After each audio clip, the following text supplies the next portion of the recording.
Tape Deck Media. Welcome to Hosstown. I'm Taylor Ruddle. I'm Matt Lilley. We are the Mayors of Hosstown. Let's start the show. Welcome to Hosstown. It's me, Matt Lilley. I am Taylor Ruddle. And we're back after a short hiatus, an unplanned hiatus, we must admit. But, life, the Hosses are busy people. Hosses are in high demand. But we're back. We're here. Yes, welcome back. Merry Hossmas. Yep. This is going to be our Christmas episode for the year. So, hope you had a good. Hope you had a good year. Hope you've got some, some decadent Christmas feasting to do soon. We're back. So, man, it's been a long time. We've got this list here. All sorts of delightful things to talk about on here. Anything you want to kick us off with? Oh, no. Wow. I mean, we may as well talk about the members of Hosstown, the population of Hosstown, the citizens of Hosstown. The population in the latest census took a little bit of a hit, did it not? Yes, we lost a subscriber. Well, we lost one and then we gained a subscriber, Harry. I believe it was. Shout out, Harry. Shout out, Harry. Welcome to Hosstown. Yep. And to the gutless defector who left. No. Excommunicated. Yeah, from the town of Hoss. We had to get rid of them. They were, they lost too much weight, and it wasn't, the image wasn't really flying. No, but yeah, so we start treating our fans like Lizzo's fans treated her. We started losing weight, just like, how dare you? Body positivity. I know, right? Is the Hosstown just the male version of the body positivity movement? I think it is. Yeah. That's all we need to say on that. Yeah, so it's a shame we lost a subscriber, but then we gained one again, and Harry. So welcome along. Yeah. I don't know. I think we've got to post more reels to get more subscribers. I don't really know how we reach new people. I suppose people aren't really Googling Hoss and Hoss related topics. No, that is the question. How do you get more people? I mean, that's the business we're in. Yeah. It's just, how do we get strangers to find us and like us? Yeah. So I don't know, if you're a stranger and you're finding us now, please like us. Yeah. And follow us. Welcome along. We've got barbecue, everything. But I think the main thing is we just we can't look too much in the rearview mirror. We just have to focus on what's ahead of us. Focus on what's ahead of us. Yeah. And then the road ahead, it is long, it is windy, and it is twisty, but we've got our snacks for the road trip ahead. What is your road trip snack? I don't know. It never lasts more than 5 minutes. So doesn't even make it to the car. No, it doesn't. Never makes it to the motorway. Anyway, not many road trip snacks have made it to the motorway. Like when you're in the movies and you finish the popcorn before the previews are finished. Yeah. That's classic a rough time. What's your road trip snack? We actually just had some before, some of those purple Doritos, which we're looking at now. Thai sweet chili. That's my favorite Dorito flavor too. Is it really, man? Yeah, I get a bag every week, to be honest. So I was at the supermarket looking for some refreshments, and I was like, what is a Hoss chip flavor? And I thought barbecue Pringles, pretty safe option. I think. Is that your favorite of the Pringles range? I'm not a huge Pringle guy. I feel like I'll eat them. They've definitely gone downhill. Yeah, and I'm more of a. I don't know if it's just the psychology of it, but just the fact that they are all the same shape just adds a little bit more artificialness to it in my mind. So I feel like a Bluebird or like a classic potato chip, just you want a bit of variance to them, and it just feels like I'm eating healthier. Feels like, because it's an organic shape. It's an organic shape. It resembles more of the shape of a potato. Yeah, I can understand that. So it's like one step less. Like a Pringle just seems like they did one more step to make it less of a potato. Well, there was a great Bon Appetit. I think it was Bon Appetit. She tried to recreate Pringles, and man, the amount of work she had to do, because again, they've changed since the early 90s, but they do have that kind of melt in your mouth. When they hit your tongue, they kind of dissolve, whatever. To make that happen, it is very artificial. It's a kind of potato starch recreation of a thing, whereas like the other chips, you feel like they're more like cut from. You can see the original potato in the kind of cut that you see them in. They're all different shapes and sizes, like a potato is. You never get a potato that's like the same size in the same batch. So I think with Pringles, they used to say once you pop, you can't stop. But that is so true. Like, they're so good too. Like, that's Pringles? I think you said you weren't a Pringles guy. Well, that's the thing. Like, I start eating them and I'm enjoying them, but like, it's the regret. It's like what? Because like that's the other thing. Like, I always get a weird feeling after eating them. I feel like I've eaten nothing. Yeah, and it's just I can understand that. I do find it a lot easier to stop than I used to in the 90s, though, because they're just, I don't know, something, I don't know what they've, put them back, Mr. Pringle. You've probably developed more self-control than maybe the version of yourself in the 90s. Maybe, yeah. Can't imagine 6-year-old Taylor had much.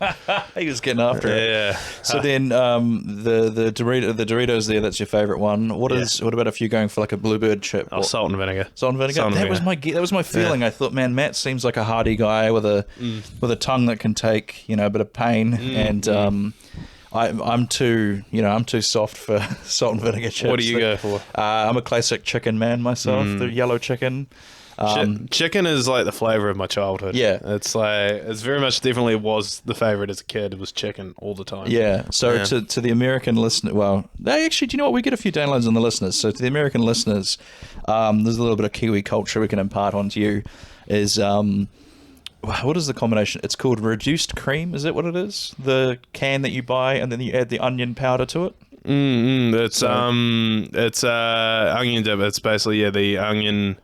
Isn't it the onion soup with the... Yeah, there's a brand called Maggi which makes packet soups, and I've never made a packet of soup from Maggi before. I've only ever used it to make dip.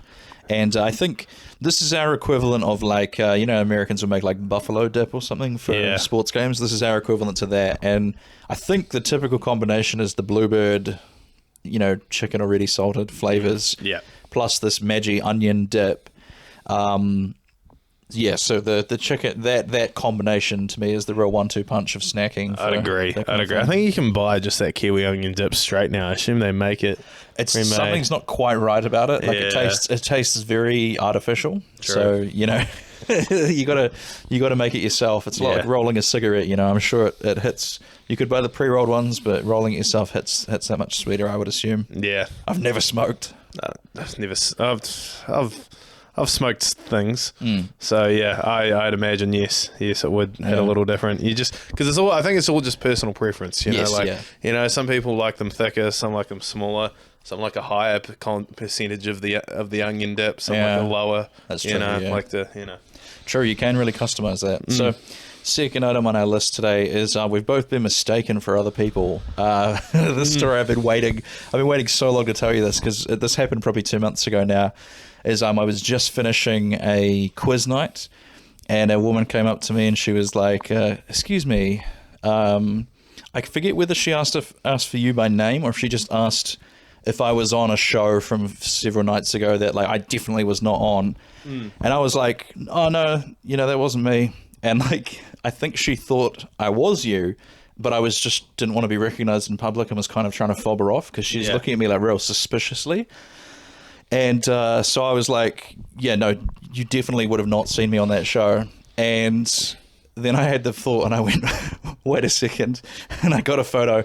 I think I must have grabbed a thumbnail from Hosstown or something. And I was like, was it this guy? I held up my phone. She's like, yeah, that was him. And then so she calls her husband over and is like, hey, doesn't he look like that guy we saw on Saturday? It was really funny. And then I forgot that normal people don't really get comedian humor, like that self-deprecating humor, because they were all happy, and I said he was really funny, and then she's like, "Are you as funny as him?" And this is where I realized I don't have a very good sarcasm delivery because I just went, "Nah, I'm a bit of a hack, eh?" And she literally didn't say anything and just turned around and walked away again. Did she say what show she saw me at, or just the venue?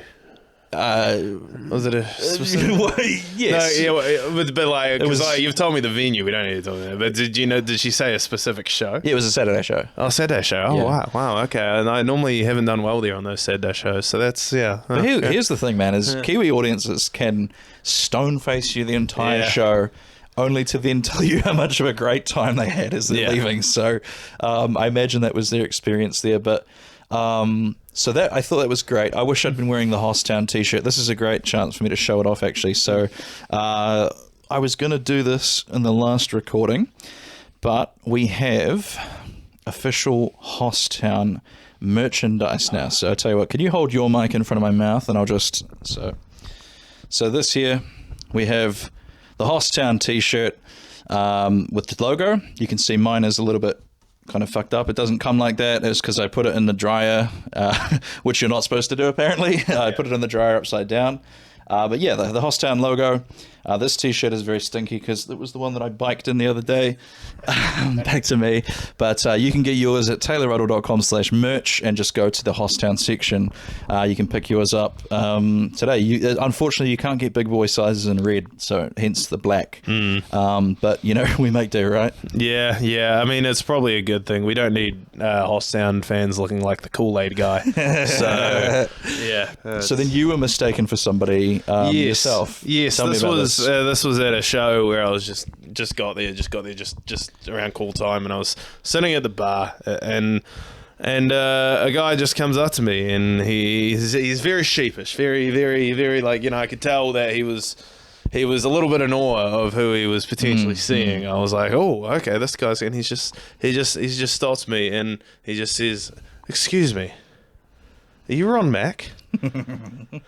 And immediately, I was around like 3-4 other comics. They all just burst out laughing, and I had to tell him, unfortunately, I am not Ron Mack. I am indeed Matt Lilley, and he then seemed very embarrassed and clearly did not know who I was. So.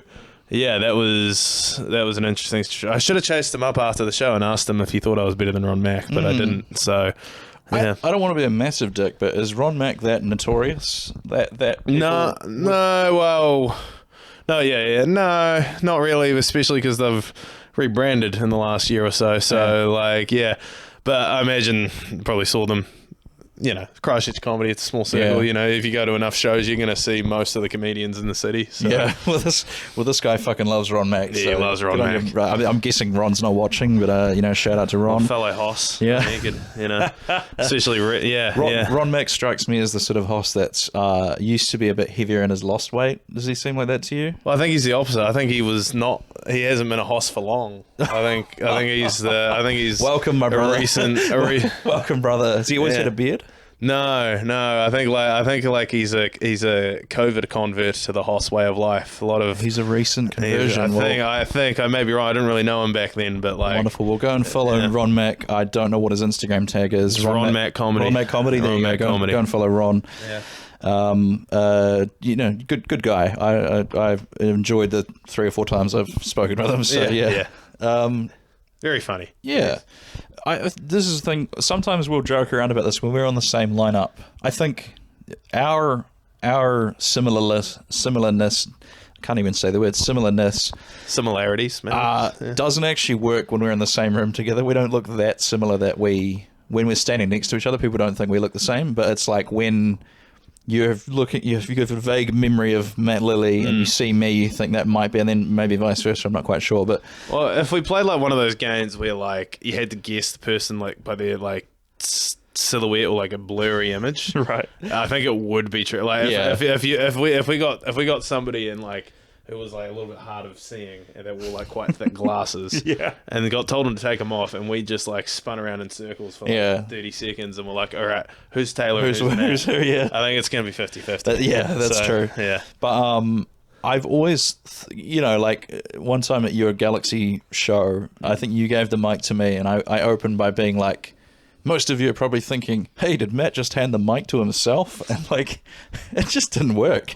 Yeah. Like, I don't know. It's something about when it's actually us two in the same room. I think it's because I'm a little bit taller. And, you know, my hair's a little bit longer. You dress better than I do. Yeah. Well, thanks to Johnny Big. You know, I guess. Imagine if we got that sponsorship. That'd be perfect, wouldn't it? Dude, so genuinely, when we were on tour with David Correos, we went into Johnny Big and he bought me some clothes. I don't think he would mind me saying that. Thank you, David. You've got to thank you in the credits of my special as well. Yeah. But the clerk came up to us on the way out and was like, oh, would you guys like to be like ambassador? You know, something to that extent. Would you like to be ambassadors or whatever? And so he took our details, and we never heard from them. So Johnny Big, if you're watching, I'm waiting for your damn phone call. Yeah. I will do anything. You know, I've got no morals. Maybe they did call David. Oh, I'm almost certain he got a call and I didn't. To be fair, David looks like David's. I'm assuming He's lost weight though. He's a thin guy now. He's not a Hoss he anymore. might just be able to wear clothes at Johnny Big, or he's kind of probably on that limit. You know. No, he's got a perm. He looks like, I told him the other day, he looks like the love interest in a K-drama. He got a perm. He's gorgeous. he's really pulling himself. This makes it sound like he was horrific. He has a lot of ladies, lot of lady fans. He's glowing up. That's what you're saying. He's on the glow exactly. up. No, but so Johnny Big, we've lost Correos. So option number 2, right here. You know who like their main sort of like model / celebrity in this? They're not even really that big. No, they're just tall guys. They have a little bit. No, there is one person that is really big who's like on a lot of. You might not recognize him. I recognize him because he's an NFL player. Yeah, he's an Australian NFL player, Jordan Mailata, who's like an offensive lineman who's 6'8" and 160 kilos at 20% body fat. And he balls for Johnny Big. Yeah, and he's an offensive lineman for the Philadelphia Eagles. I hate that. Yeah, I know. He earns $20 million a year and is the like spokesperson for because he's from Australia. So I hate that. You see, like, you go, plus size models like this. I can get on this, and you're like, wait, you still have to be like a model, good looking to get into it. Yeah, this guy's like, damn it, this guy's a hoss but with abs. Like, I'm sure he's gorgeous. Yeah, he is. Yeah, and he sings so beautifully. Oh, there you go. Yeah, he's got a Christmas like song album, literally. Yeah, Jordan Mailata, shout out if you're listening. Yeah. All right, let's go. So this is another story that I've been waiting to tell you. Is I got heckled. The start of the story is I, for the first time in 9 years of doing stand-up, lost my temper with an audience member, which genuinely has not happened in 9 years of doing stand-up. Like, I've been really lucky in like not really getting heckled. We've had some nights where there were hecklers that just were going, even, it wasn't specifically me that they were heckling, it's just they wouldn't shut up the whole night. But this one here was the first one that made me blow my top at someone, and I feel like I'm gonna walk you through it if that's all right. Yeah, sure, go ahead. Because you weren't there on the night, were you? No, I wasn't. So I started doing the Hungry Walk bit from my special coming out soon, Taylor Ruddle Panic at the Buffet, and I start with a kind of rhetorical question, and I say, "Do you guys know Hungry Walk?" And then this older dude, like maybe in his 50s, I'm not quite sure how old he was. It's hard to, dark, hard to tell. But so he answered a rhetorical question, which already annoyed me off the bat. And he did it in a way, because I said, you'll know Hungry Walk? And he was like, well, we can tell you do. And, he's doing a fat, oh, you're fat, whatever. Yeah, which ignoring the fact that the whole joke is, self-deprecating about you being fat. Yeah, I've made a whole bunch of jokes about that beforehand, but yeah, what really made the red mist descend and what really pissed me off is the fact that, one, he was fat as well. Like, he was less fat than me, sure. Yeah. But, like, other than me, every other guy in the room was thin, you know what I mean? Like, it was just us two were the big guys in the room kind of thing. And so I felt like he was stabbing me in the back there a little bit. I was like, dude, like, I was just, this is what's going through my head as it happens. I was like, why would you, Judas, you know what I mean? Yeah. Like, et tu, Brute. Like, that was what was going through my head. Like, why would you do this to me, brother? And I fucking hate, it's like, you have like older relatives or something who like, what they really want to say to you is like, you're fat or something, but they have to word it in it like, well, you had your lunch, haven't you? Know what I mean? Like that kind of. It's my entire relationship with my dad going. Fuck yeah, me and many of my older relatives. Yeah. And teachers and former bosses and basically just old people seem to love doing this kind of like, well, if I don't actually say it, then they're not allowed to get angry at me because I haven't. And it's like, just fucking say what you mean. Yeah, as a like nuance doesn't hold up. It's getting me hot now just thinking about it. So that's why the two prong there, the fact that he was also a hoss and the fact that he did it in the most like wimpy, cowardly, I'm not actually going to say it, but I'm going to imply it kind of thing. And so I haven't listened to the audio back yet because I don't have the guts to do that just yet. But I think I felt like all the rooms, I felt like the whole crowd kind of pull back because it was mostly women, and you know they're far more progressive than dudes have been about making fat jokes, you know. Yeah. And so there was this kind of like, oh, and then I forget what I said, but I went something like "fuck you, cunt" at him, like, you know, I just like, it was 0 to 100 kind of thing, and then I said something like, "You're the second fattest guy in this room. Why are you dogging me, man?" Something along those lines. And it was something like, and then I think I might have said something like, you know, look at every other guy in this room. If there's one person I'm not taking, it's you. So it was something like that. I just kind of went off. I don't exactly remember this. But the sentiment was like, you also are a fat guy. We should be standing together on this front, but you were trying to throw me under the bus. Yeah. And like you're in shape like the rest of the guys. Fuck you. You're like, yeah, so... And then the funniest thing about it was he shouted something back at me where he was like, what did he say? He was like, yeah, that's what I mean. Like, that's why I'm saying, though, I know you from that. Like, he was kind of implying that, like, because he was also a heavy guy, that we were like, hey, I knew you from the buffet or something. But, like, he was a bit toasted. I think he was a bit drunk. So, again, I shouldn't have taken what he said at face value in the beginning. But, like, from his tone of, like, shouting back at me, I went, like, oh, he doesn't know he's a fat guy. And that pushed his button, because he came back at me with the same level that I came at him of being upset. And so that was when I just went, fucking hell or something. And then I moved on, because I was like, this is just going to be two fat guys upset at each other. Do you know what I mean? Like, no one wants to watch that. So that was, and then... Oh, that set was I just kept getting interrupted and stuff, and so I ended up tapping out a little bit earlier that because they were all there to see Ben Caldwell, who was like visiting. They were all from like his conference, I think. But I think they thought that like I was more upset than I was about it, because I just kind of went, you know, I had attempted to start some bits, but I kept getting interrupted by like weight stuff and all that kind of thing. And I thought like, oh, I've got all these bits I'm trying to run for my special. Like, I can't really just pick up and start like an 8-minute bit with, you know, 2 minutes to go in the show. So I just sort of tapped out. I just said, all right, well, I'm going to get out of here kind of thing. And then they like at the end sort of got me to do like a weird encore thing where they wanted me to come out and they gave me like a round of applause or something. So I think they felt really bad for the way that their like colleague behaved or something. Yeah. But yeah, so that was my experience of being heckled and actually losing my temper at someone, which is genuinely never happened to me. You know, just tearing apart our own. That's what it sounds like there. Like, well, it's like cannibalism. It's cannibalism, literally. One step away from it, to be honest. But yeah, it's a weird. That's the thing. Like, I wouldn't be surprised if it came from, because there is, especially in like Kiwi guy culture, there's real like, you know. It's like you kind of got to be. I imagine it was more prevalent back in the day, but like some people still very much like that. Where if they think you're friendly, or think you're getting on, they'll just like rip it. Cause you know, how, like a lot of guys, they just rip into their mates, breaking balls. Yeah, breaking balls. I wonder if he just thought you guys were just a little bit friendlier than you were, and he was like, I'm just gonna rip this guy, or maybe it was just a.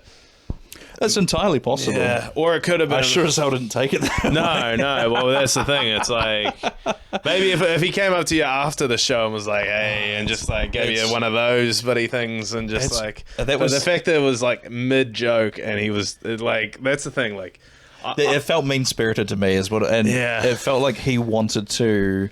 He was doing the equivalent of sticking his foot out and hoping I tripped over it, is what I kind of felt like it. So, and you just grabbed his foot and broke it, basically. I fell over onto his leg and broke it, yeah.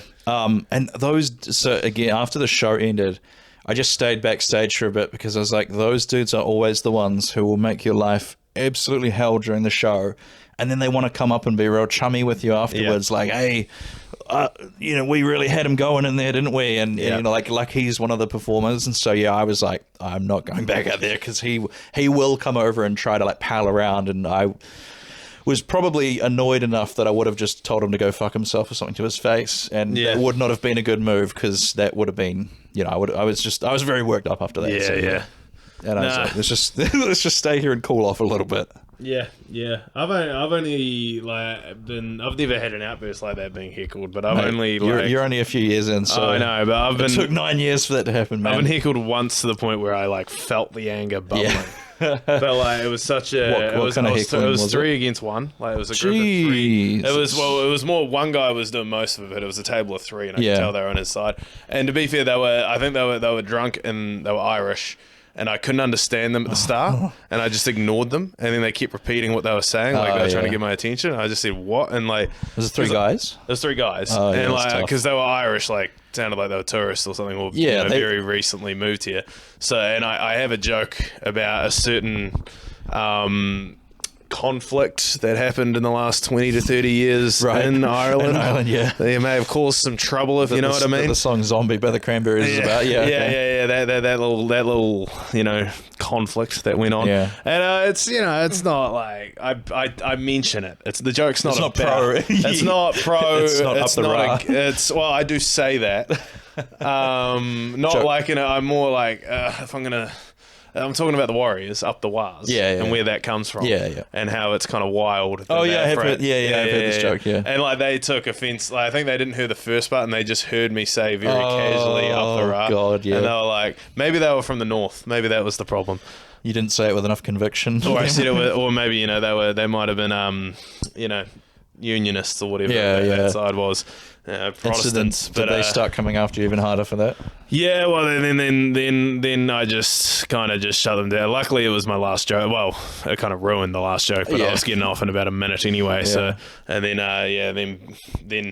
But they were so like I kind of put them down a little bit and then moved on. And then I remember, I don't know if you know Ben Kent.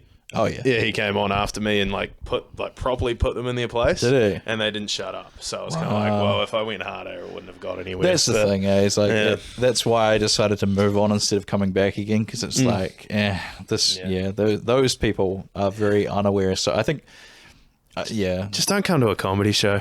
Or try it. Like, that's the thing. I feel like every heckler should do a 5 at an open mic just to get that humbling experience. Well, genuinely, that's what I tell people that are heckling. I say to them, look, you can either shut up now and you can enjoy the rest of the show, or you can leave and we'll give you a spot on Tuesday. Well, whatever. This was at Kensington Funhouse. It was Tuesdays.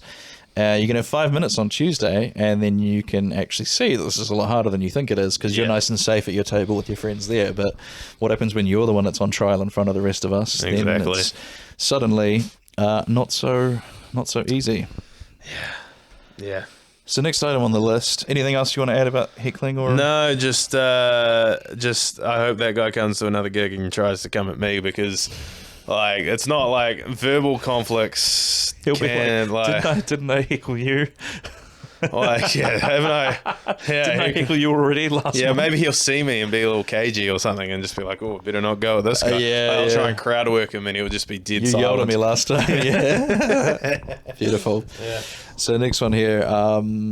We were just talking about, this just before, the primal masculine urges, which sounds a lot, I think, filthier than it is. But what I'm talking about is, I was at the Groins the other day, which is a park, and I saw a tree. A lot of primal masculine in the groins, groins. The loins, and there's this, that does, GROYNES,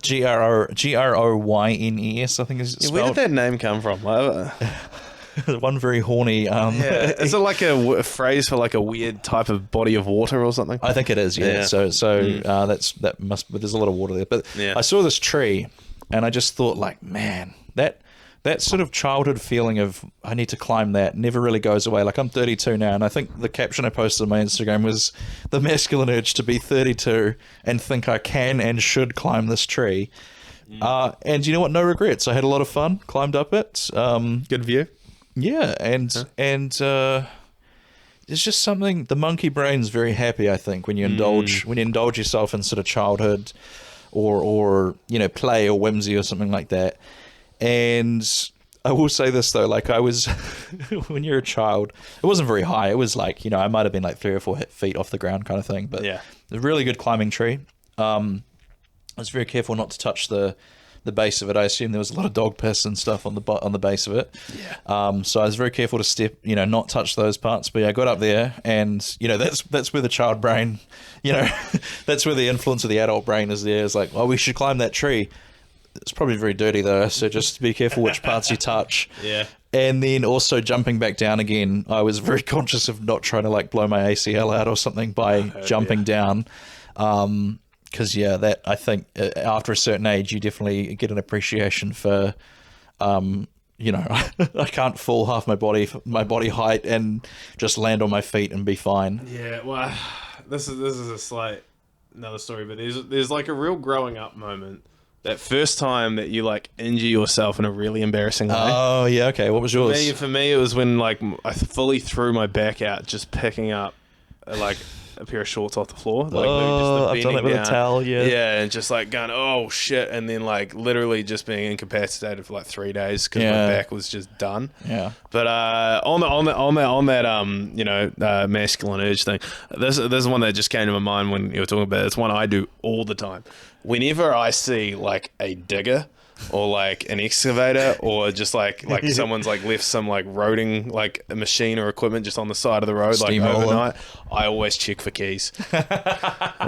Surely one of these days they're gonna leave the keys in there. You just like you give the rim like a quick like let's see if there's anything under there. And I'm just like one of these days they're gonna someone's gonna knock off half asleep from work and just your moment of opportunity. That's my moment. You're gonna see me at like 10 o'clock on a Wednesday night just driving a little digger down the street. I love it. And then just going to the local park and just digging holes. Yeah. I love that. That's a great moment of childishness that we need. Yeah. There's a comic up in Auckland, I think his name's, it might be Connor Hopkins, it might be someone else, but his job is driving a crane for a living, and so his like TikTok account is just like the weird stuff he sees happening on the street from the crane. He'll just zoom in as like some chaos is, something's going on, and because I think there'd be a lot of waiting time when you're a crane operator because you got to wait for the people to like unhook the stuff you're doing and then hook the other stuff up, and you're just like. And I think a lot of that is like you're not even really doing fine motor skills. You're sort of just like lifting it up, swiveling it around, and then the people on the ground sort of direct it where they need it to go, right? Yeah, I'd say so. I think maybe you're like up he's not playing Tetris, like trying to balance things or whatever. It's just I think he can't just like swing it in there. He's got to be gentle. Yeah, that's true. But I'd imagine like maybe he's like paying attention to the wind and stuff. Yeah, that's true. Oh God, I would. You still have to climb all the way up. Yeah, that's what I would not be able to do that job just because they're like. How are you with heights? Terrible. Yeah. Yeah. There was that's a classic Hoss scrape is the heights thing, but. I was going to say have you seen this video? There's a few good videos online. There's one of, I think they're repairing like a TV antenna or something, and they have to climb up that, like it's like, a corrugated tower thing like that. And then they reach a certain point where they're just climbing it's like a pole with step, like a ladder, like another pole thing either side of it. Like, and it's, it's not like a full ladder. It's just, stick.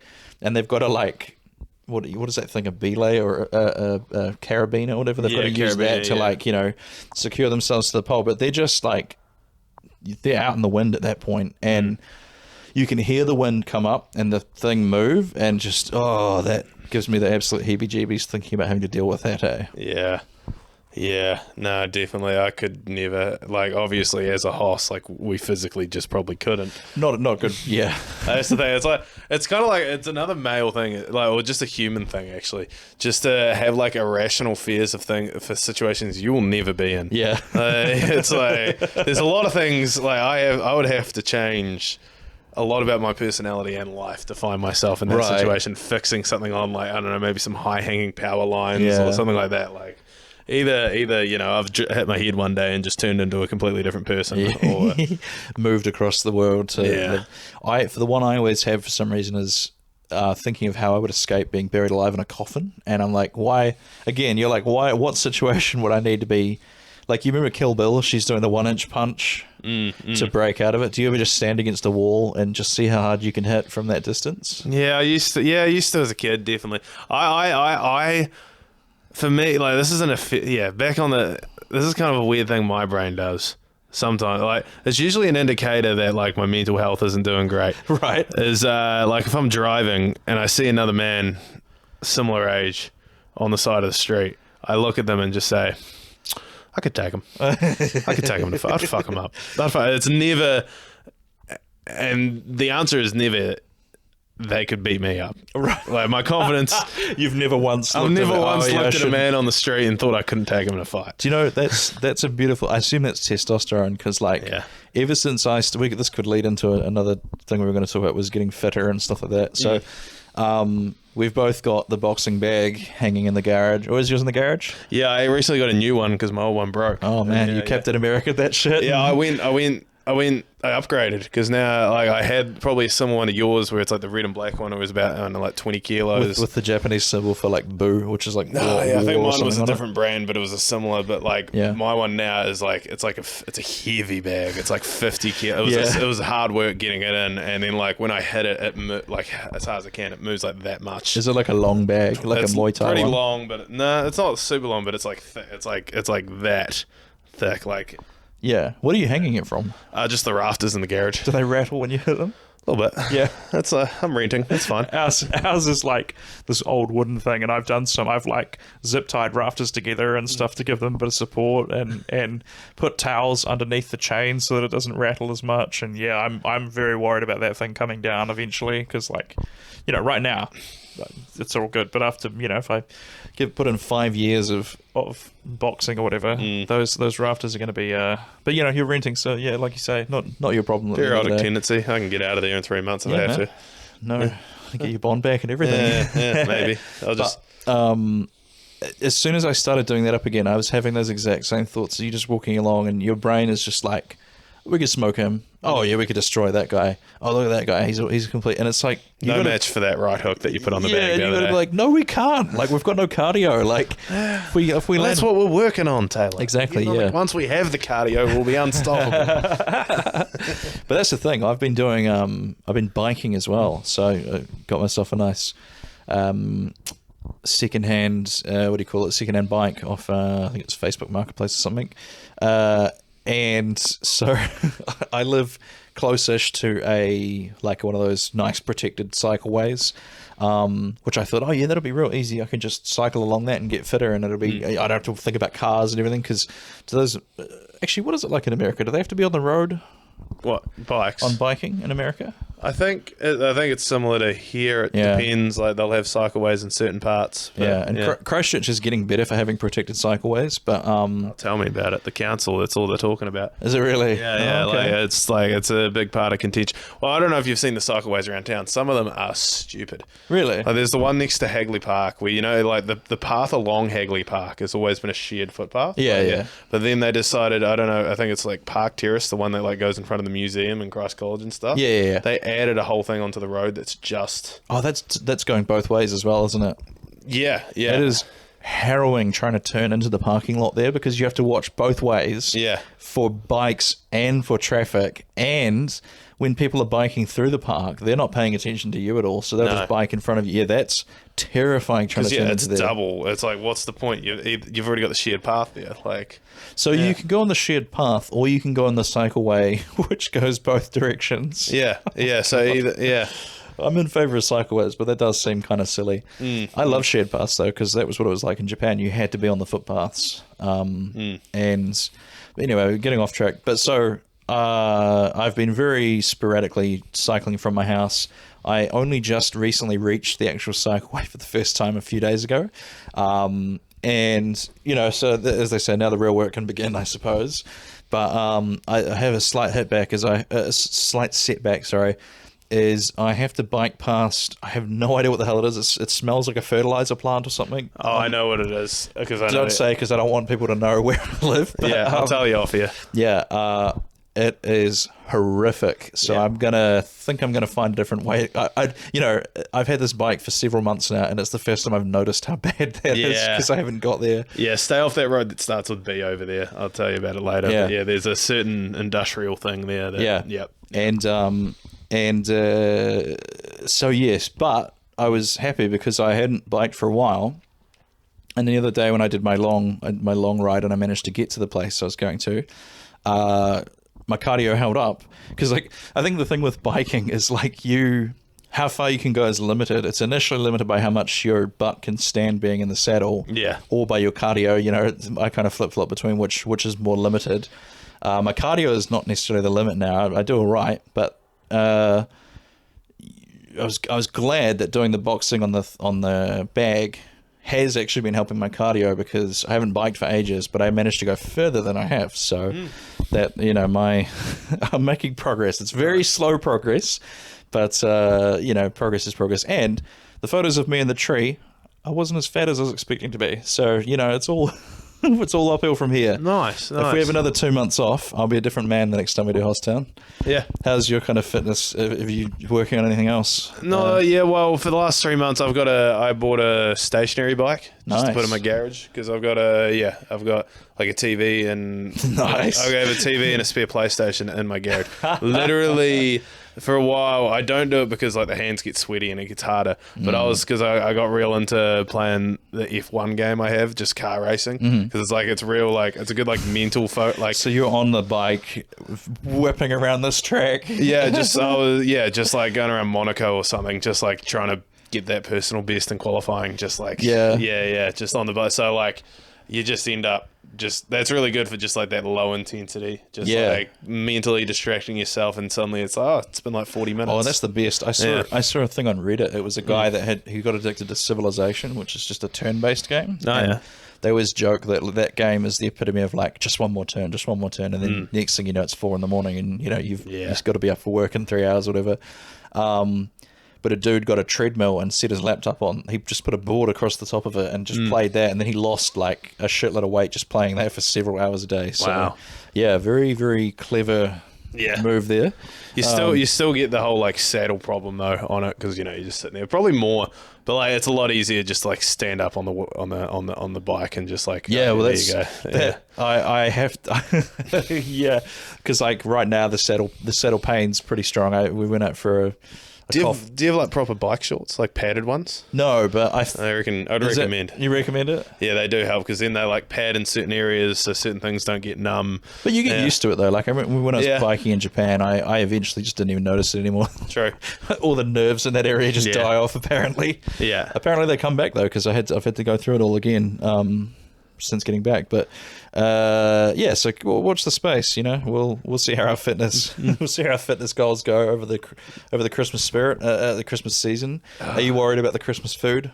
Not really. I've gotten better. I think it's more just an older thing. Like I know, like I'm slowly training, because like my problem with like food that when I was putting on weight is that like just a late night feast. Yeah, that's the worst. Just a late night feast, and so like I'm a lot better at like not doing. I still occasionally, but So we have moments of weakness. But like Christmas, I'm just like, because it's all in the daytime, eh? Yeah, it's all in the daytime, and then also like I'm getting, because usually how it is like this. It's not, as families get a bit bigger and a bit like you got another, get introduced to another family, and then you go see. Sometimes there's 2 or 3 different events you got to go to. You've got to make the rounds. So I got to make the rounds. So like each one, I'm just like, I'm not going too hard, and then by the third one, I'm always just like, we are so back. yeah. So I don't know. Like every year I tell myself on Christmas, but then recently I've just been like, all right, we're not going crazy, but it's Christmas. It's Christmas, yeah.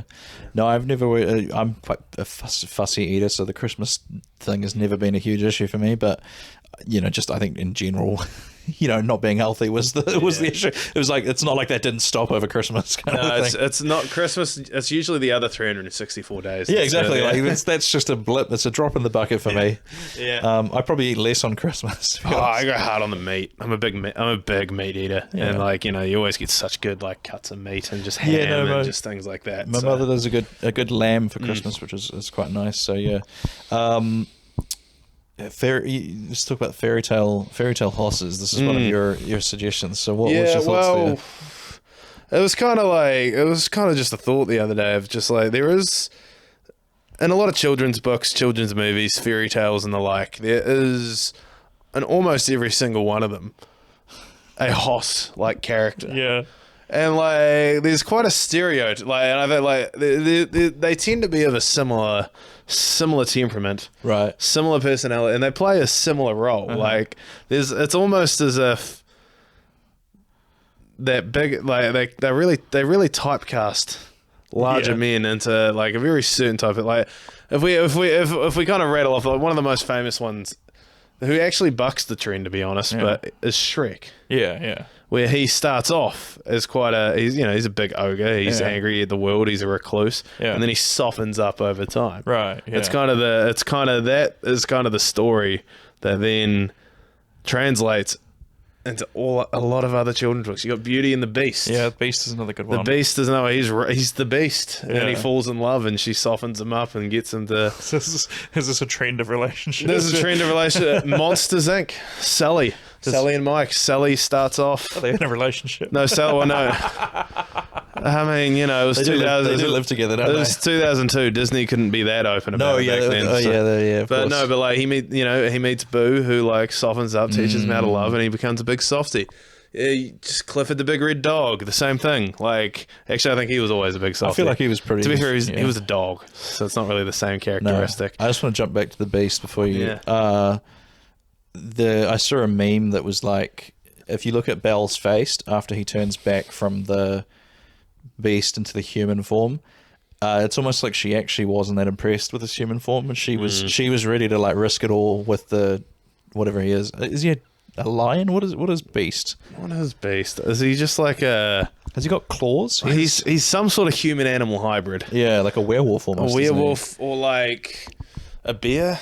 Like he's a little bit of a bear, a little bit of a man bear pig, maybe. Pig, yeah.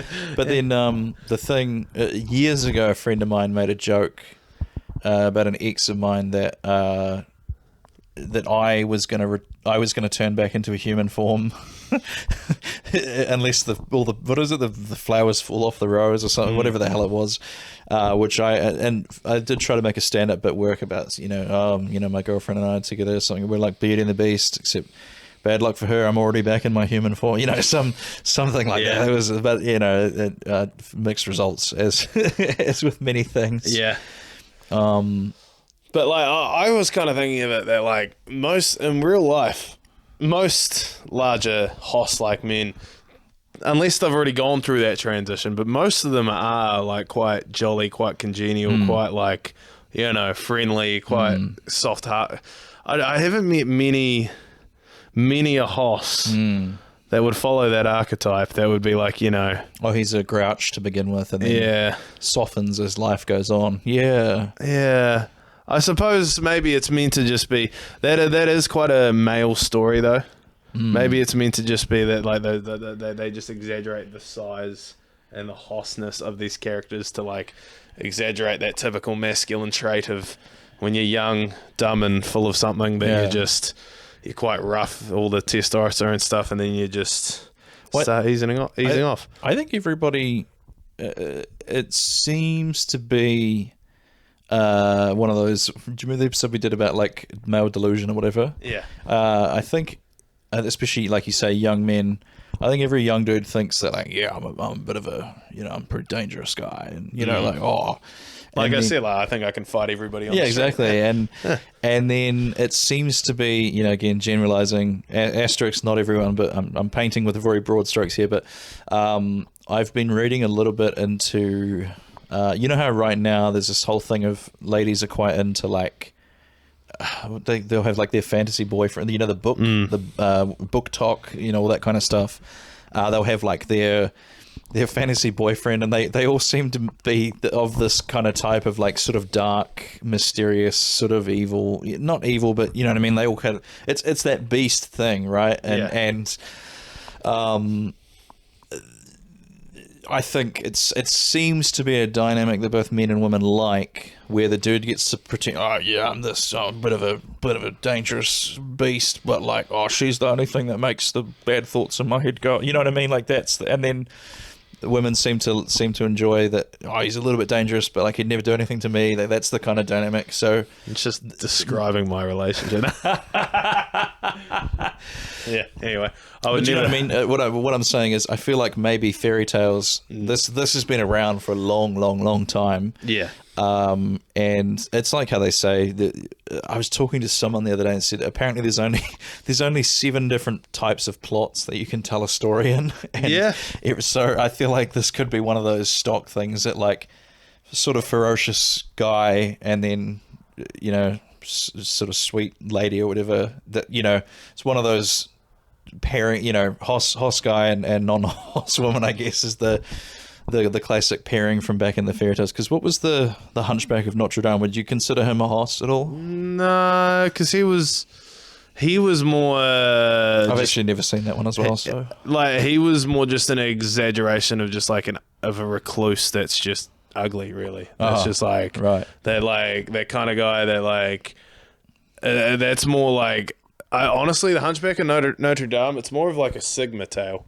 He's very much just going about his business, kind of just invisible. Like he's integral to the city's way of life. Yeah, but he's invisible to the regular person because of his. Nobody wants to look at him because he's so hard on the eye. Right. But like he's got a heart of gold that no one would know about because you don't want to. No one's got the courage to actually talk to him because they think he's a freak. Right. But he's actually. So it's very much that Sigma kind of like. Yeah. Yeah. I can't think of any other fairy tale kind of Hoss characters. Well, I mean, the just children's books in general. You got the BFG. That's one. That's BFG's one. Out there. Jack and the Beanstalk. That's kind of opposite end. The giant's more just a mythical, scary creature. Yeah.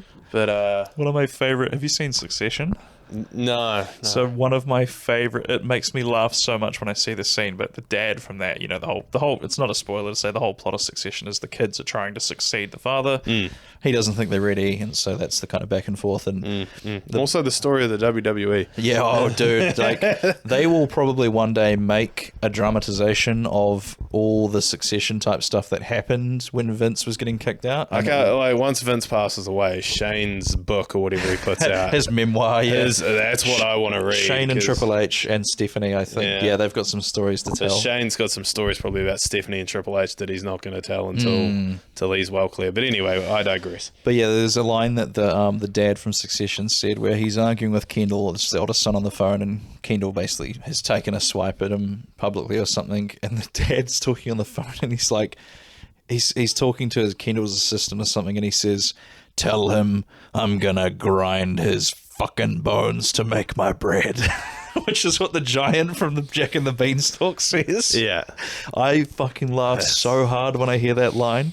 Because it's like, not only is Logan accepting that he's the bad guy, you know what I mean? Like, so he's saying that about his son, basically. He says he's going to grind his son's bones to make his fucking bread. Jeez, that's like, you can unpack that because, he probably told his kid that fairy tale when he was a baby. Probably, just like, oh, I'm the giant. Yeah. But like, the fucking grind. That line makes me laugh so much, I think, as well, because like it's just so blatant that the giant is the bad. It'd be like if someone was making like a David and Goliath allegory, but they were Goliath. Do you know what I mean? Like that's kind of what the vibe I get from that. Yeah, pretty much. Yeah, interesting story, that one. Yeah, gets me. So next item on the list, barbers. Where you've been frequenting a barber for a while, right? Yeah, I got my regular guy. Shout out Hemi the Hairbender. He's responsible for this. I probably shouldn't say that at a time where it's been about 5-6 weeks since I last saw him, and my undercut's completely grown out, and then my beard's looking pretty straight. I should probably. Never mind. I need a book in. Well, because you said that he blew up on TikTok, so it's hard to get a booking with him. Well, now, and he put up his price. You pay for. You get what you pay for. It's I mean, good for her. Like that's what you want. That's what you want. I follow him on Instagram, and he's always pretty. He's pretty funny. I'll tell him because he's about the same age as me. I've told him before that he should give stand up a go. Nice. But I think he's very much like it's he's like he just very much wants to give the whole barber thing a go, keep the momentum going, eventually get his own shop kind of thing. Yeah. And go from there. But how good. Yeah. So I had my first barber experience because I had been getting my hair cut by a good friend of mine's wife, Jenna Blackwood, who she is. If you're in Melbourne and you look, I think she does fellas haircuts, but I think she mainly does ladies haircuts. So if you're in Melbourne, go and see Jenna. But they moved, and so I was sort of like we're talking about this before. I'm kind of in the process of growing my wig out. I think is it still smooth back? Yeah. For the most part, yeah. Good. So I'm now learning a lot of the strife of having long hair, and I think I put some. Oh yeah, that's helped a lot. I put some leave-in conditioner in it today just before because it was getting it was getting tangled, I guess. Or I don't know what had happened, but yeah, that's a lot nicer actually. And Yeah, it's in this. I got quite a good laugh in my special by saying I've got the hair of Brendan Fraser from The Mummy and the body of Brendan Fraser from The Whale. I got quite a good. Yeah, I remember that. I got quite a good laugh. It was probably one of the bigger laughs in the special, but yeah. So you've just it's you think in your head, oh yeah, I'll grow my hair out for a bit, and you think like that'll be a month or something, and it'll be. But man, it's how long? Have you always had long hair? No. This was my kind of COVID thing. Was the hair. Yeah. It was very much it was like barely leaving the house for 6 months, just being like, I'm just gonna let it grow out, and then getting to the point where my brother's wedding was coming up. My mum was putting pressure on me to get it tidied up. And, I tidied like that's when I first went to him. I was like, look, man, I want to keep the length, but can you make me look presentable? Yeah, for a wedding. And then he did. So yeah, I understood the assignment. Yeah. See, I went to my first ever barber. I went to a place called the King's Barber on Cranford Street, I think they are, and it was. The only one thing I didn't have was the hot towel experience, which you said was that's a staple of the barber experience. But yeah, no, amazing. Like it just checked a lot of boxes. If you're a kind of introverted guy like I am at times, this is a fantastic barber to do that because it's a very quiet barber shop. The guy that I had was called Mo. He was super knowledgeable. Like if I asked him questions, he would answer really detailed. But other than that, he didn't talk during the whole experience. Which, like, I don't mind a bit of chit chat with the barber, but a lot of young dudes are a bit awkward and don't want that. So yeah, great for that because he will answer questions, but he's not going to like talk your ear off. Yeah. I got a bit of a straight razor thing. I mean, this you're not going to be able to tell by looking at me now. This is weeks ago, but. And it was like, it's next to a kebab shop. That's tick, that's a green flag there. They had some kind of like, I don't know, it was like Middle Eastern music playing in the thing, and I was like, yep, sweet, that's what you want. You want that kind of vibe. It was right next to a dairy as well, so I could get a wee drink afterwards, and just great experience. You can book online. That was the main thing that I was like, yes, this is what I want. Just don't have to call someone. Don't have to go in there and hope. Yeah, they don't pressure you to come back. They don't try and book in. Like I had a great, I think it was like a Thai massage or something once when I had back pain, but awesome experience. But I was really put off coming back because they really aggressively wanted me to buy some package of like 8 massages that you pay them $300 an hour and you can get 8 massages over the next 6 months or something. And I was trying to explain to her like, sure, that's great, you save a little bit of money, but I haven't got $400 to drop on a massage coupon right now. So King's Barber on Cranford Street, I recommend them. Thank you for the great service. Nice. Yeah. My barber experience is quite different because, like I said, he's a pretty funny guy. Me and him are chatting. There's one funny. It sounds like a different vibe. Yeah. Yeah. And it's completely like it's in the back of a supplement shop. It's on Colombo Street. Craft Studio is the name of the barber. But I don't know. It's quite a famous supplement shop there, like across from the South City Mall. And you walk in there and it's so overstimulating, and it's right in the back, and there's like 4 barbers all playing rap music or R&B, and it's So if you like that vibe, go to that one. If you it's like the yin and yang of barber experiences. Pretty much. And he might put you on his Instagram if you say yes. I haven't seen. I probably should. No, he's never put me on his Instagram. He's never asked. Maybe he's like, oh, those neck rolls don't get clicks. That classic thing of like men and women in relationships. The woman will be like, how come you never post me? Literally, I'm say just that like, to your barber. I'm like, hey, I'm the only out of all your clients, I'm like probably one of the few that is also trying to blow up on social media right now. Like, I'll scratch your back if you cut mine. Yeah, man. So why don't you post me on the? I might ask him next time. He posts you to his close friend story or something. Yeah. Just making fun of me, just like, look at this fucking guy. Man, no, he'd never do that. Yeah, he would never.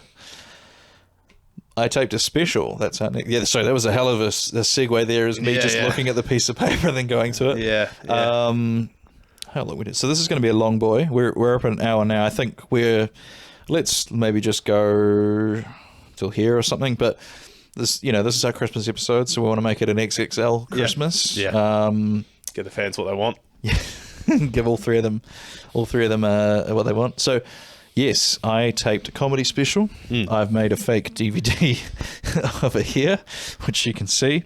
By the time this goes out, it won't be out just yet, but I watched a rough cut of it last night, and it is looking good. It's looking like a proper special. I make one of these DVDs for... I don't know why I started doing this. I think it was ever since I realized you can just peel out the...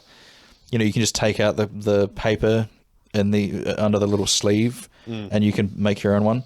Oh, it was because of the Criterion collection. That's why.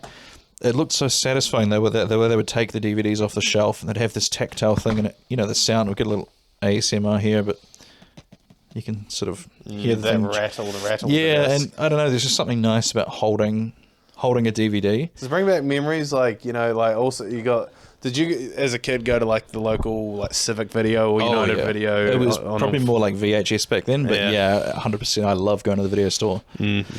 So I think I'll do the spoiler here, but I have been given permission from Allison Videoland, which is a cinema and a DVD store, to film. We're going to do a parody of the Criterion Collection videos where it's just me taking my own DVDs off the shelf and being like, oh, you guys got Panic at the Buffet? This only just came out. That's great. That'd be a really good promo. Yeah, so I'm going to do that. I've got 3 of them. The rest of them are from my mantle. So this is the preview. This is the Panic at the Buffet one. I don't know if it'll be out by the time this drops, but go to my YouTube channel, Taylor Ruddle Comedy, if you want to see that. But yeah, filming the special. You were in the crowd for that. I appreciate you coming along. What was that experience for you, like watching a special get taped? No, it was cool. It was...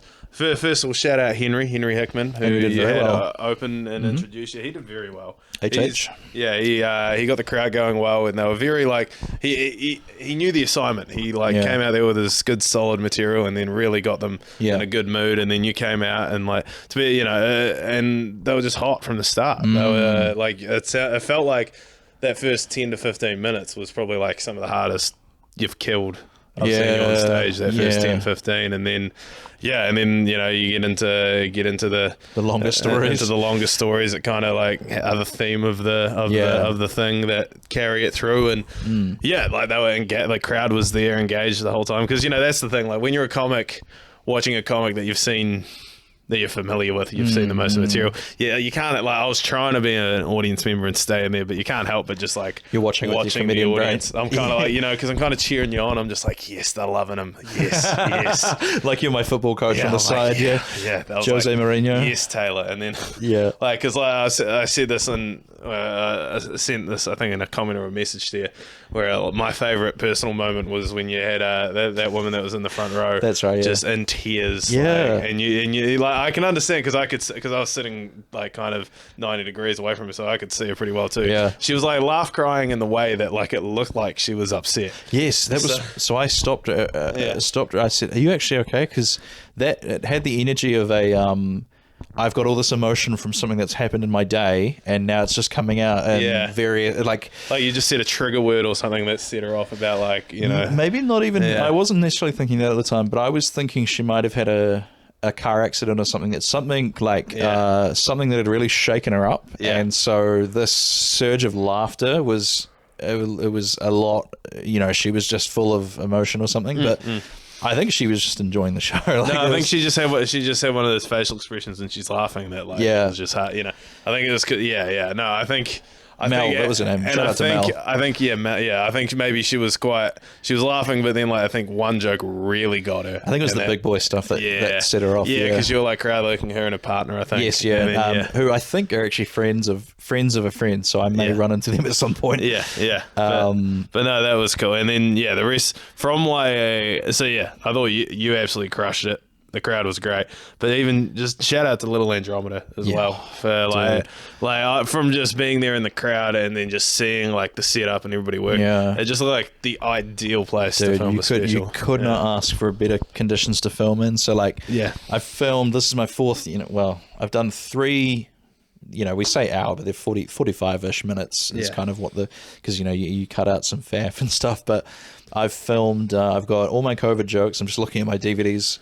There, I've got all my COVID jokes. That's about 15 minutes of just COVID material. We filmed that at the Wigram Hotel, and they're all filmed by my friend Jake Brown Creative Insta, I think, is his main thing. Yeah. Really lucked out by having a friend that got into video stuff. Yeah. You know, we met when we were students, but he's recently gotten into video stuff. So, yeah, we filmed all my COVID jokes. Then after that, we filmed one which is actually, I'll drop the spoilers here, why not? We're going to drop that one.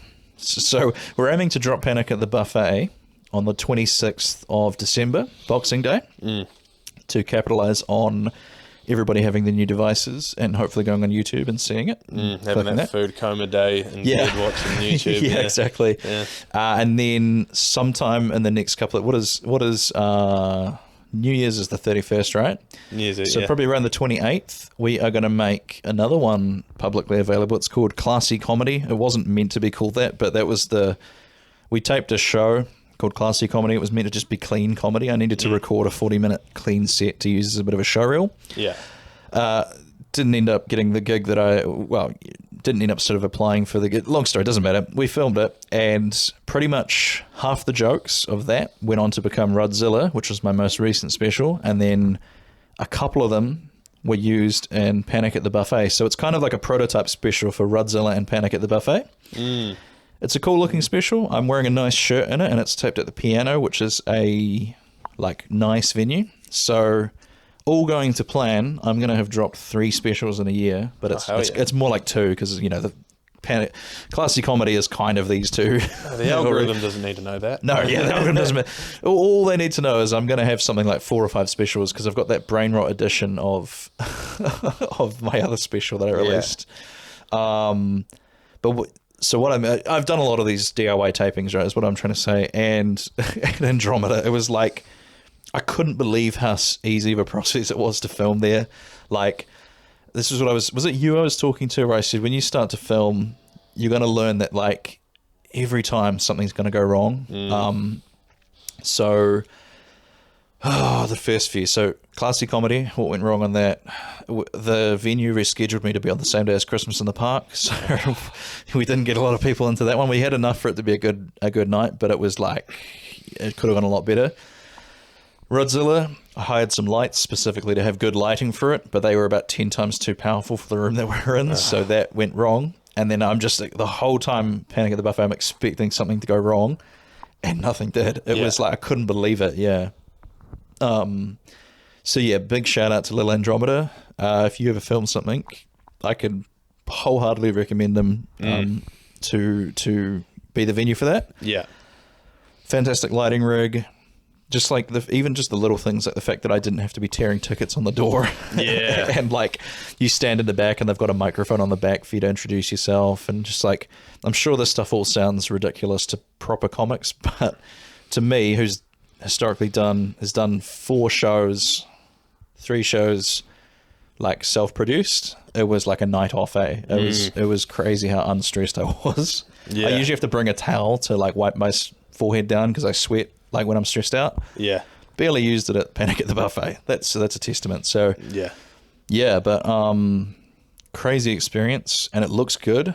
I'm really looking forward to dropping it. Like you can see just some from this photos, it doesn't look like a proper special. Yeah, and that's what it felt like. It felt professional when we were watching it, because that's what I was thinking. I could see you have the very simple, just purple curtain backdrop. Yeah, I wanted pink, but they didn't have pink. So well, did you then change your color scheme, or were you always going to have purple for your poster, like for the? So this is supposed to be pink, but the printers at Warehouse Stationery can only do. It comes out a lot darker than you want it to, and even though I've lightened it and stuff, I've done a few test prints of this. Well, that works anyway. Like, we may do, right? But pink. I always like pink. Brett the Hitman Hart wears pink. So yeah, I've got my pink special now. But I'm very much looking forward to taking a year off doing a new show. I actually just got an email from the Nelson Fringe saying, "Hey, are you going to apply for a show this year?" And I think I'm going to have to just reply, "Nah, I can't." Yeah, well, it's a tight turnaround. That's like 4 months away almost. Yeah. What are your ideas? Like, I was talking to someone the other day. I can't wait till I'm a big enough name that the name doesn't really matter. Like right now, it's like Panic at the Buffet is massive, and my name is quite small on it. But like, I'm looking forward to being able to just write, Taylor Ruddle, and then the new show is just like one word. Like, I like the name At Large. Yeah, but I think it's been done. I was thinking the name Bruiser is quite cool. Taylor Ruddle Bruiser. Yes. But do you have any thoughts about your first shows? Your first hour show's name? Well, at the moment, just because it's kind of a linchpin kind of set for me, it's kind of because I got a few slideshow sets that I use at places that I can easily do a slideshow. Yeah. One of them is about the fridge. Yeah. So I'm thinking like I'm leading title at the moment because I'm going to do my first hour next year. I've already, I think, Hell yeah. penciled in a work in progress show for middle of next year or early-ish next year. Nice, man. But yeah, at the moment it's just going to be the leading title is Matt Lilley Fridge. Nice. I have the idea for a work in progress, my work in progress show. I've got a series lined up for my work in progress shows. Okay, so I'm going to call my first work in progress show 60-ish minutes with Matt, and I'm just going to Photoshop myself on the 60 minutes logo. And then my second work in progress show, like a year or two after, that's going to be 60 more minutes with Matt. And then it'll be another 60 minutes with Matt. So then like I'll be able to just, and then obviously, that'd be just the work in each time. The final show will be different. But, fucking love that when a naming convention is consistent. Like I've sort of fucked up a little bit. All my none of my shows have a consistent naming convention, but that's brilliant. It's like good grief, more peanuts, right? All the peanuts ones are like even more peanuts and whatever it is. You know the comic, I was gonna say the 60 Minutes with Matt. It's like Kevin Bridges for a while. All of his specials were called like What's the New Story, A Whole Other Story, you know, whatever it is. But the problem is, it's fucking hard to remember which one you saw bits in. So the fact that you're just calling it, you're just doing the work in progress ones is genius. You have a proper name for each, like when you tape it, I'm assuming, right? Yeah. And like the work in progress will probably just be what I do if they're like trying to sell show here in Christchurch. Just call it different ones because that's where I'll do the work in progress and then go take whatever. And then because like for like festivals and stuff and like fringe shows, having a theme in the show will sell a lot better. So like fridge would be the first one. It would be something kitchen appliance related, and then maybe I don't know, because I feel like I don't know. I'll talk to you about this off air, but I've got an idea. I don't wanna blow up the spot. Because I have an idea because that fridge set's probably is about 10 to 15 minutes. Yeah, but I want to kind of make it. Stretch it so they can weave other material into it. But I love a special that does that. It's not a popular character, but Chappelle's one where he goes through all of his encounters with O.J. Simpson is like a great pillars to the show. And then another one that's quite good is Jim Jeffries has got a special called Intolerant, which is him going through something like 12 courses of like a fine dining thing, and like, you know, he'll take us through what each course was. And then at some point, one of them is going to set him off onto a tangent. So he goes off on his tangent about whatever, and then he brings it back to the courses in the dinner. Yeah. So I love that when a whole hour has kind of like a you know, like a singular narrative. Like I don't know, Panic at the Buffet. I don't think I did a great job. It's definitely the most narrative I've had of a show. Like the Rudzilla one was essentially just like. Here's where I'm from. This is the arc that I sort of put it as like, here's where I'm from, done sandal, rural life, don't drink, fish out of water, go to Japan, here's a bunch of stuff that happened to me, went back to New Zealand, and then have you seen Rudzilla? Were you there for it or not? No, I wasn't there for the tail. I've watched most of it. Nice. On YouTube. So the end bit is you know, back in New Zealand, and then this situation where I have to help this Japanese couple give birth at the hospital. And so if I remember correctly, it's like a bunch of lessons that I learned from being in Japan. Yeah. And then, you know, failed to apply them in the thing. And to be honest, that's kind of the same as Panic at the Buffet. It's four stories about when I froze and overthought and panicked. And then the final one is me being like, I'm actually going to do something this time. But then that doesn't go to plan either. So I don't know. Yeah. I do really like how you see it. Is the final cut going to be the same order roughly of how you performed it? Yes, like, yeah, because I like how you did it. How like the first 10, 15 were jokes that weren't related to the thing. You have to do that, yeah. But I think that's good because like that's that's how you're gonna grab people. Trust me, I'm a comedian, but it's like all. Well, and then the theme is what will keep them around. Yeah, so hopefully grab them in, and then the theme keeps them to the end. Yeah. So I think it's definitely the best show that I've done, and like that night was a bit like lightning in a bottle. Like I don't think I've done that well at a comedy night. Probably, there's a couple of shows I think I might have killed a little bit harder, but yeah, no, that, like you said, the audience were there for it, which was amazing, because that's what you want, is you want them to be. And then on top of that, the pressure of a one take you've only got one shot at getting it.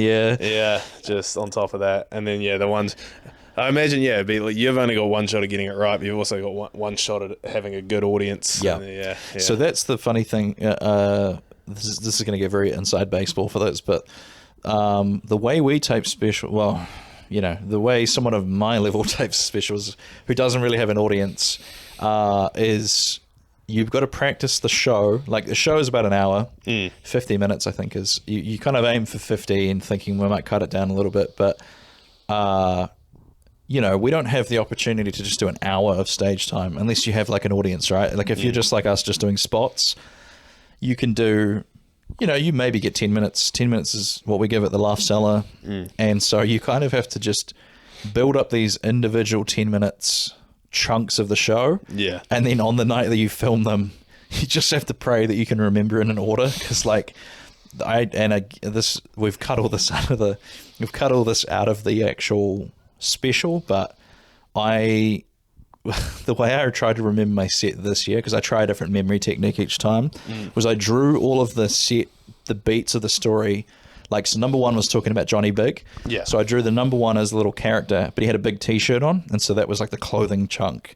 And then number two was when I was doing the creepy face routine, and that was like the number two, but he had a little creepy face on the end of the two. And so but the numbers that I was thinking of when I was doing them didn't match up to which panic, because it was 4 panics, and then the panic on the phone, the panic at the supermarket, whatever, they all had a number. And so I was just kind of talking to myself a little bit when I'd be like, okay, well, that's, number 3 done or something. And it was like, that's the first panic, is the one about having a large vocabulary. So that was a mess. And watching it back, we were just like, Jesus Christ. So we've cut all that out. It's going to make sense in the actual special. But that's the thing, man. When you're filming a special, you're like, okay, we've got one shot to get it. But then at the same time, I was much better at doing it. This is that you think, like, we can always just cut stuff out. You don't have to use everything. And like, if you watch like Bert Kreischer's special, there's heaps of stuff that, went like awry or went weird or something, and then they cut it out. And like, even Patton Oswalt has a bit in his special where he starts going into a bit, and then he flubs a word or something, and then he's like, you know what, we're going to redo that. And then he walks back to where he was. And, I think if that hadn't gotten a giant laugh, they would have just cut it out. But because it got a huge laugh, they left it in. And so it's weird. Like, when you're taping, you kind of think like, oh, man, I gotta nail this straight, to one go. But then you're kind of like, well, actually, no, we can edit. We can do quite a lot with editing. So it's an interesting feeling. It's a new feeling from when you're just doing sets. You know what I mean? Yeah, man. Well, I think you absolutely crushed it. Can't wait for it to come out. Highly recommend you watch it. Yeah, I've watched it through last night, and I think it'll be a good watch. Yeah, thank you. I think I'm losing my voice a little bit there. Do you want to talk? Should we talk about the cats and then wrap it up? Yeah, okay. Yeah. So we're going to end on a massive downer. Merry Christmas, Merry Hossmas. Man, where do we even start? So I unfortunately had to say goodbye to my I don't want to say my childhood cat, because we got him when I was in high school, but the family cat, we had to say goodbye to him. He was reaching that point where, I think usually the point where animals, you're like, okay, it's time, is when they sort of lose control of their bowels a little bit. And he's kind of peeing and pooping and sad. His back legs were sort of gone as well. He was, it was just time. We took him to the vet and looked at him, and the vet was like, yeah, I think it's only going to get worse from here, kind of thing. Like, he's just going to be kind of suffering. So made the tough decision to put him to sleep. And it was, I don't know, like, it's a weird moment, because the name Hoss, just the word Hoss, literally came from that cat. Like, we used to call him Hoss. So it's a bizarre, it's almost like we've lost a little bit of Hosstown's spirit by him sort of going to sleep. So I've dedicated my special to him. There's a little picture of him in the credits saying, rest and sleep well, sweet prince, is what I think I wrote. Yeah.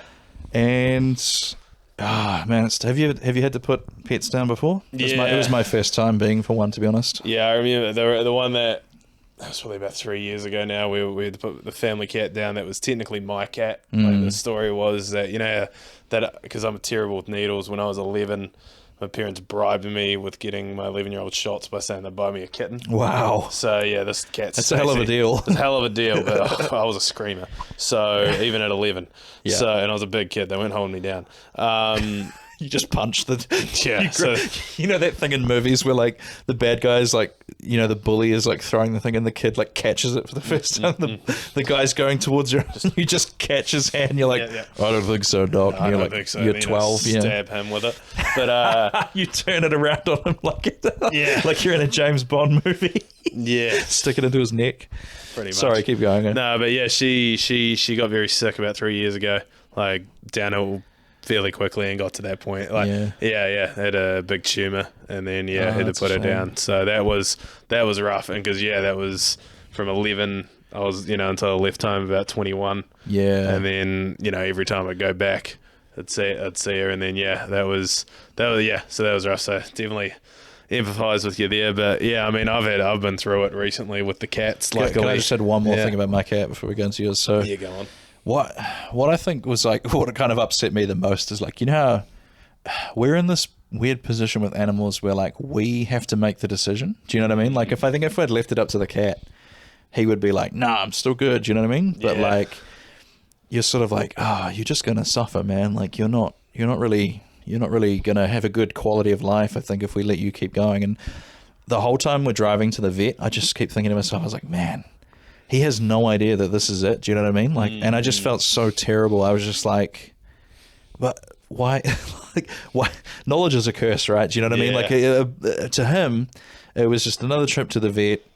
And then, they sort of, before they put them to sleep, they'll kind of like tranquilize them or whatever. So I was so happy that we got to be with him. Like, we're just giving him as many scratches as we could. And like, you kind of, they get the shot and they try to keep walking around and stuff. Like, weirdly enough, this cat, he hated the cage, but he loved the vet's office. Like, he liked walking around the vet's office. Interesting. So, but he wasn't able to really do much. He was sort of trying to pull himself with his front legs, but he wasn't getting very far. And so, we're just giving him like heaps of pats.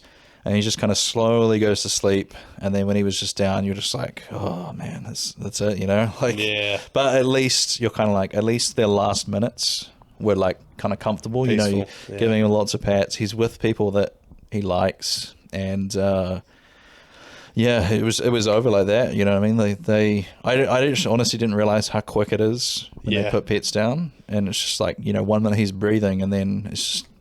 That's it. Like, holy cow. Like, I thought it would be like a gradual thing or something, but No, it's almost, and then the vet does the last check for the heartbeat. And that's they're gone. Yeah. And like the nurse, I think maybe I think she had scrubs on, so she might have been a nurse, but she came in with the needle thing, and like she was just like, oh, poor baby. And then like they did the thing, and she just walked out. I was like, was that her whole just, hey nurse, come in here for a second? And like that's gotta suck for her to like her morning just be like, all right, we're putting this one down again, and then all right, we're done, back out there. But I'll stop waxing about. But rest in peace, Henry. Rest in peace, smashing little cat, spirit of Hosstown. We're going to erect a statue in Hosstown for you. Somewhere. But so now talk about your. You've been through it as well. I've been through it. Luckily, touching wood as well, that my cats are currently healthy and happy as of today's recording. But man, been through it with my cat Baloo, and then my partner George's cat Princess recently. Just like midnight vet emergency. Had to take him to the emergency vet. Needed an emergency procedure. How did you know something was up? He was just like walking around, like clearly in pain, and just he'd kind of. I probably in hindsight. I mean, it's always in hindsight. But a few days before, I saw him in the garden, looking like he was constipated, like he was just squatting, and then to find out, he basically, he was blocked. His urinal tract got blocked by kind of like a kidney stone. And then so basically what he was doing there, he was just straining to pee because it would have been semi-blocked at that point. And then he got to the point where he was just like in the house. He was clearly in pain. He was walking around, and then he was just like crying. Just Really? Yeah, and he's like quite a stoic kind of. Yeah, you he's could tell he'd hard as nails. Yeah, he's hard as nails. So then, like at that point, it was like it was like 10 o'clock on a Wednesday night. It was like shit. Something's up. Yeah. Yeah, and luckily I got him to the vet, and they were like, yeah, if you waited till the morning, he might not have made it. Wow. So yeah, because I think they say 10 to 12 hours once it's like properly blocked. Because essentially they don't, release for. He probably hadn't been able to pee for at least like a day or two at that point. And right. Then, so yeah, but because that's what the pain is, just the bladder, and then eventually it ruptures. Yeah, that makes sense. Yeah, and then he got through that. He was drugged up to all hell. Basically, they just small procedure that took about 2 hours. That they gave him like a 50% chance of getting through, so that was a nervous wait. Then he got through that, all good, was looking all right.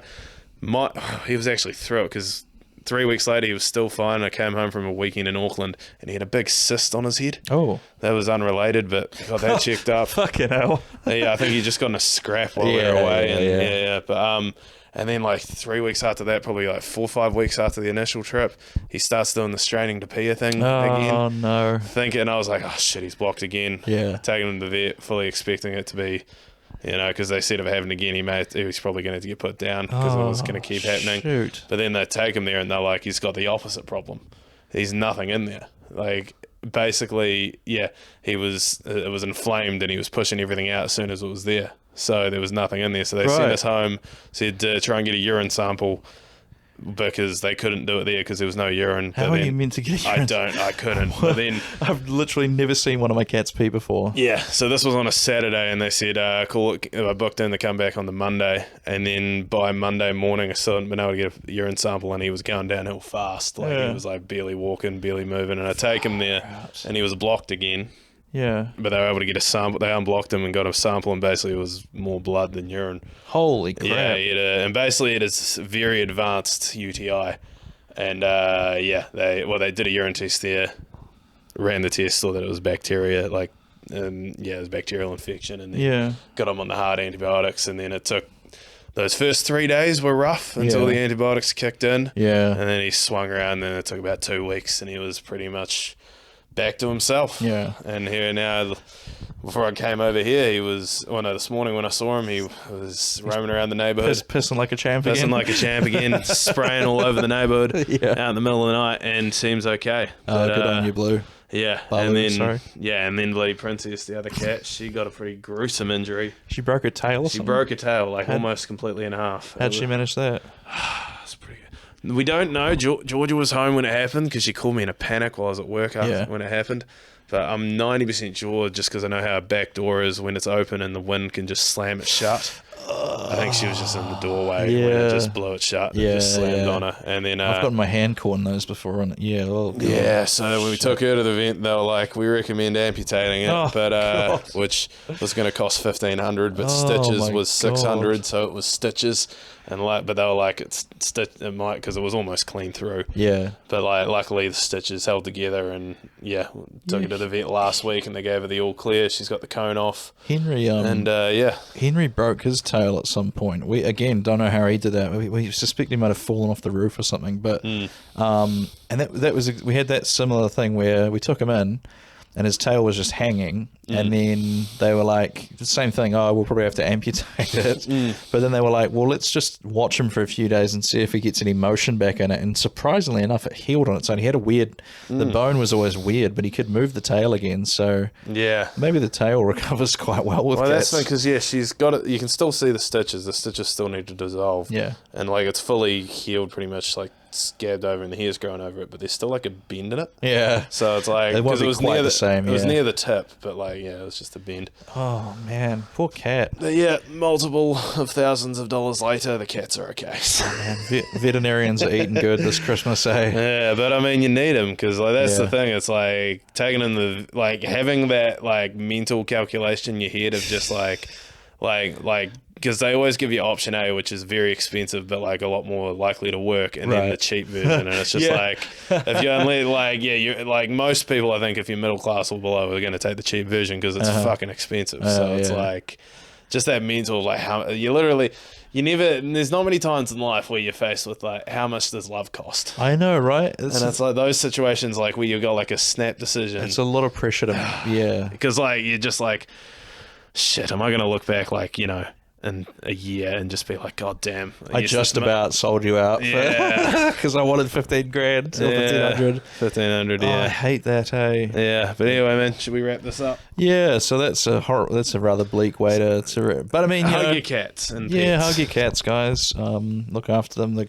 tremendous creatures. Big fan of cats. So let's get the plugs in. So Matt, what have you got? I've got a lot coming up actually. So we've got Galactic Comedy at Galaxy Bar. I don't know if the next one's going to be, it might be before this comes out on the 2nd of December. I think this one will come out that Friday. So whatever the anyway, January. That's the first Monday of the month going forward. Maybe not January, but from February onwards. And then Friday the 20th of December, I'm running a Christmas charity show for Recreate NZ, a great charity that do a lot of stuff with young people with intellectual disabilities and autism and the like. That's going to be called the Super Secret Santa Show into the Santaverse. And all I will tell you is I'll be dressing up as Santa. Damn near everybody else in there will be dressing up as Santa, and the rest of the show is a secret. But come along, Good Times Comedy Club, $20 a ticket.